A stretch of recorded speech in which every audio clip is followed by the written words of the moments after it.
An arraignment is your first court date in a criminal case that tells you what you're charged with and what the maximum penalties are for that charge. It's an important date if you don't have an attorney.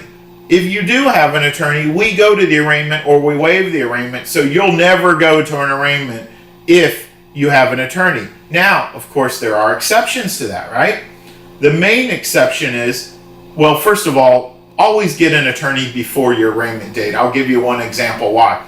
I had a client, a sex offender that had been to prison for exposing himself to children, etc., etc.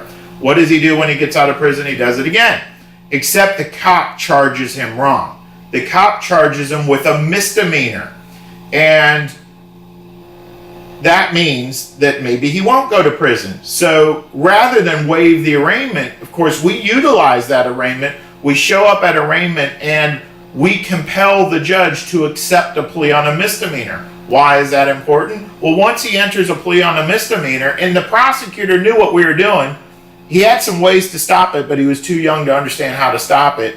And we won that case because they could not file the felony because we showed up at arraignment and took care of the lesser misdemeanor, which blocked the felony. My only point here is there is some strategy involved in whether you utilize an arraignment, but you've got to get your attorney involved before the arraignment to plot and scheme. So my advice to you is long before your arraignment, make sure you consult with an attorney.